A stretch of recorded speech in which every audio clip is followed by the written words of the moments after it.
بسم اللہ الرحمن الرحیم۔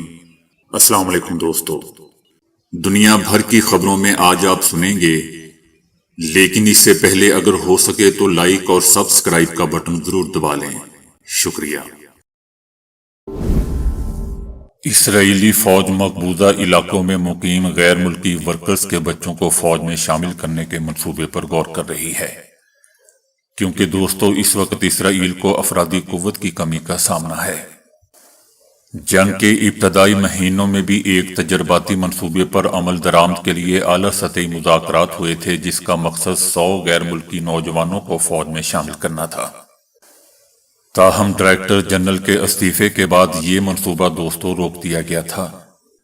افرادی قوت بڑھانے کی ضرورت نے اسرائیلی فوج کو اس معاملے پر دوبارہ غور کرنے پر مجبور کر دیا ہے۔ اس صورتحال پر صہیونی چیف آف آرمی اسٹاف کے دفتر نے اعلان کیا ہے کہ یہ معاملہ متعلقہ اداروں کو بھیج دیا گیا ہے اور اس پر غور جاری ہے۔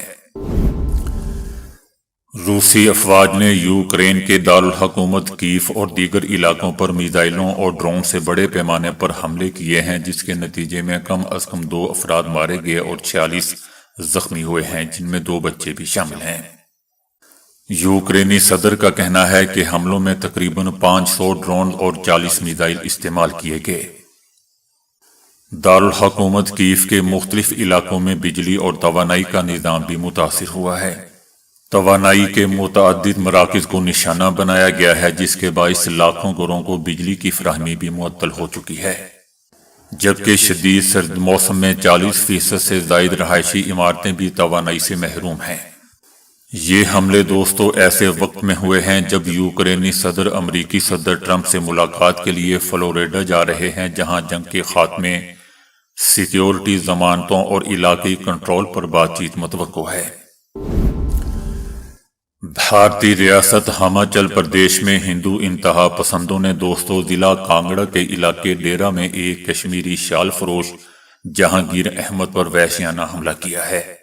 حملہ آوروں نے اسے مارا پیٹا، جہانگیر احمد کو گالیاں اور دھمکیاں بھی دی، اس کے سامان کو تہس نہس کر دیا، اسے شدید تشدد کا نشانہ بنایا اور فوری طور پر علاقے سے چلے جانے کے لیے کہا۔ جہانگیر احمد دوستو، جو گزشتہ 15 سالوں سے علاقے میں پرامن طریقے سے شالیں فروخت کر رہا ہے، شدید زخمی ہوا اور فی الحال ہاسپٹل میں داخل ہے۔ ایرانی صدر ڈاکٹر مسعود نے کہا ہے کہ ایران، امریکہ، اسرائیل اور یورپ کے ساتھ حالت جنگ میں ہے، لیکن ایران اب فوجی لحاظ سے پہلے سے کہیں زیادہ مضبوط اور طاقتور ہے۔ ان کا کہنا تھا کہ امریکہ، اسرائیل اور یورپی ممالک ایران کو جھکانا چاہتے ہیں، یہ لوگ ایران میں اندرونی انتشار چاہتے ہیں تاکہ ایران پر دوبارہ حملہ کر سکیں۔ ایرانی صدر کا کہنا تھا کہ ہماری یہ جنگ ایران عراق جنگ سے بھی زیادہ پیچیدہ اور مشکل جنگ ہے۔ جیسا کہ دوستو کل میں نے آپ کو بتایا تھا کہ اسرائیل نے خود ساختہ جمہوریہ صومالی لینڈ کو آزاد اور خود مختار ریاست کے طور پر باضابطہ طور پر تسلیم کرنے کا اعلان کیا تھا۔ اسرائیلی وزیر اعظم نیتن یاہو نے یہ بھی کہا تھا کہ اسرائیل صومالی لینڈ کے ساتھ زرائع، صحت، ٹیکنالوجی اور معیشت کے شعبوں میں فوری تعاون کا خواہش مند ہے۔ دوسری جانب صومالیہ نے اسرائیلی اقدام کو سختی سے مسترد کرتے ہوئے اسے غیر قانونی قدم اور خود مختاری پر دانستہ حملہ قرار دیا ہے۔ سعودی عربیہ نے بھی صومالی سرزمین پر ایک نئے ملک کے قیام کو اسرائیل کی جانب سے تسلیم کیے جانے کے اعلان کو مسترد کر دیا ہے۔ سعودی عربیہ کا کہنا ہے کہ یہ یک طرفہ علیحدگی کی کوششیں ہیں، بین الاقوامی قانون کی یہ خلاف ورزی بھی ہے۔ پاکستان نے بھی اسرائیل کی جانب سے نام نہاد صومالی لینڈ تسلیم کرنے کے اعلان کی شدید مذمت کرتے ہوئے صومالیہ کی خود مختاری اور علاقائی سالمیت کو نقصان پہنچانے کی کسی بھی کوشش کو مسترد کر دیا ہے۔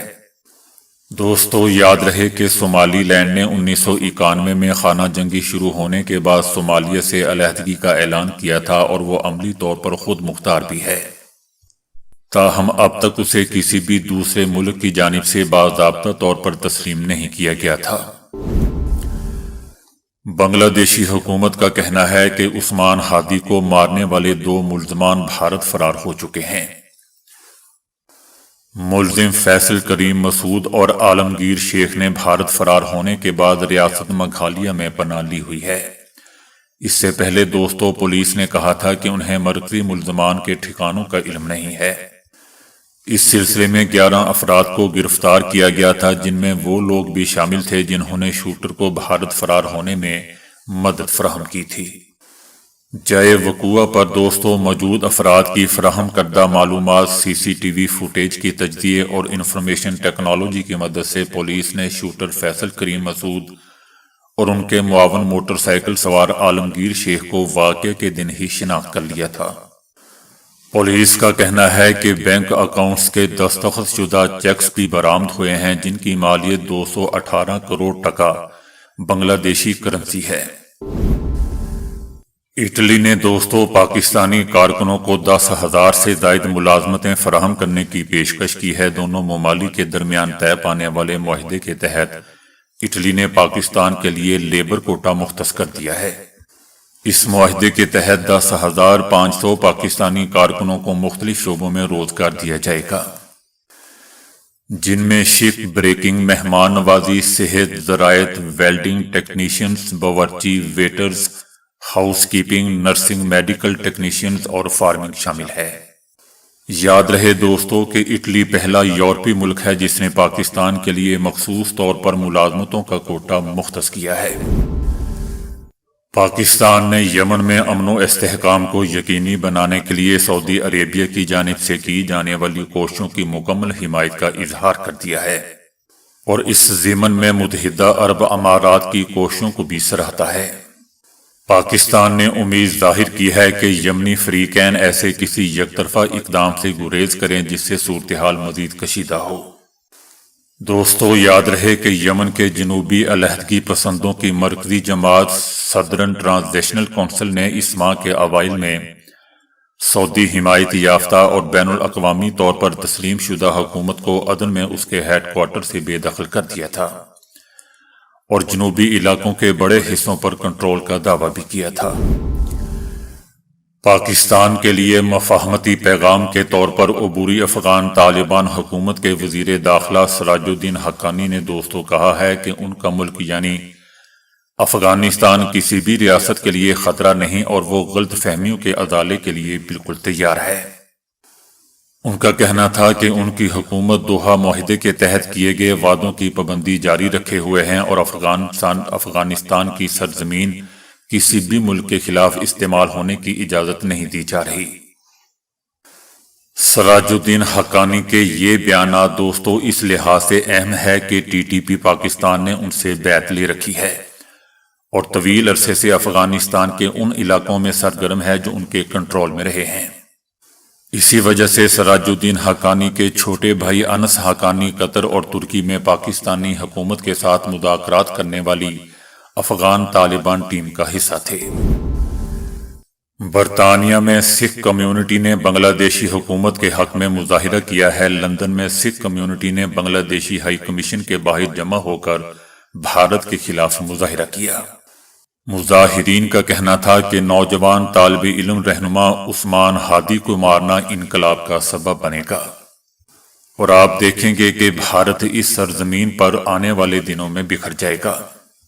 مظاہرین کا یہ بھی کہنا تھا کہ مودی حکومت دنیا میں بھارت کا اصل چہرہ دکھانے والوں کے قتل میں ملوث ہے۔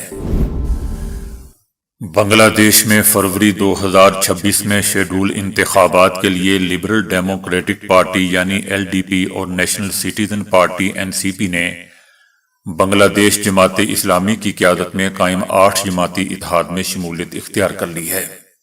اتحاد کی جانب سے تمام 300 حلقوں کے لیے امیدواروں کی فہرست مشاورت کے ذریعے تقریباً مکمل کر لی گئی ہے۔ بنگلہ دیش کی سابق وزیر اعظم خالدہ ضیاء کے بیٹے اور بنگلہ دیش نیشنلسٹ پارٹی BNP کے رہنما طارق رحمان بھی دوستو گزشتہ دنوں 17 سالہ جلا وطنی ختم کر کے بنگلہ دیش لوٹے ہیں۔ طارق رحمان کو بنگلہ دیش کے مستقبل کے وزیر اعظم کے لیے مضبوط امیدواروں میں سے ایک سمجھا جا رہا ہے۔ افغان طالبان کی انٹیلیجنس ایجنسی کے سربراہ عبدالحق کے معاون کابل میں ہونے والے ایک دھماکے میں مارے گئے ہیں۔ بتایا جاتا ہے کہ یہ واقعہ کابل کے علاقے بوٹ خاک میں مولوی نعمان کے گھر کے اندر پیش آیا۔ واقعے کے نتیجے میں مولوی نعمان موقع پر ہی مارے گئے جبکہ ان کا بیٹا زخمی ہے۔ شبہ ہے کہ دھماکہ گیس سلنڈر میں نصب بارودی مواد کے پھٹنے سے ہوا ہے۔ امریکہ کی شمال مشرقی ریاستیں برفانی طوفان کی زد میں آ چکی ہیں، سڑکوں پر کئی انچ برف کی تہہ جمے ہوئی ہیں۔ نیو یارک سٹی کے سینٹرل پارک میں 4.3 انچ برف ریکارڈ کی گئی ہے، جو جنوری 2022 کے بعد سب سے زیادہ ہے۔ برف باری کی وجہ سے حد نگاہ کم ہو چکی ہے، جبکہ 2100 سے زائد پروازیں منسوخ کی جا چکی ہیں۔ اس کے علاوہ برف باری کی وجہ سے نیو جرسی میں ایمرجنسی نافذ ہے۔ بھارت میں 2 بہنوں نے پالتو ڈاگ کے بیمار ہونے پر اپنی جان لے لی۔ یہ واقعہ لکھنؤ کے علاقے ڈوڈا کھیڑا جلالہ پور میں پیش آیا، جہاں 2 بہنوں نے 26 سالہ رادھا سنگھ اور 22 سالہ جیا سنگھ نے ایک ڈاگ کو پال رکھا تھا۔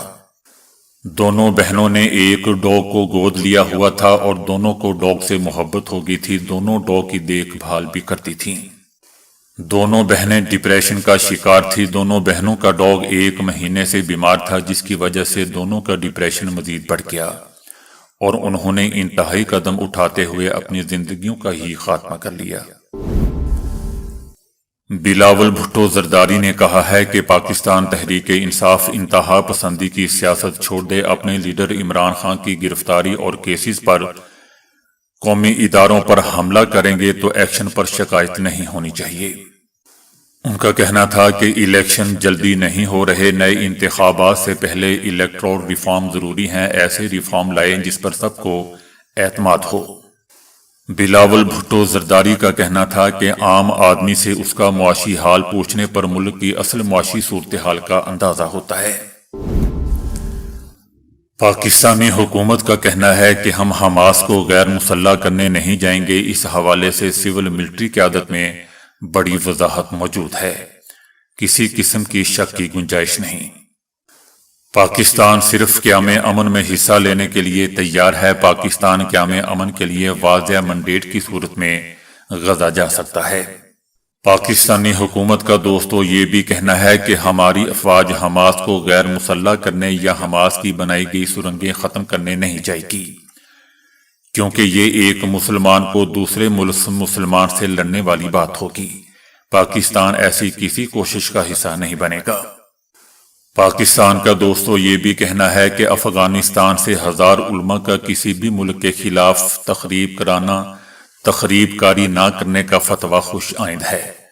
افغانستان کی طرف سے اعلان کے بعد ہمیں اس کے اثرات دیکھنے ہوں گے۔ تو دوستو ابھی کے لیے اتنا ہی۔ ویڈیو کو لائک اور شیئر کرنے کا بہت بہت شکریہ۔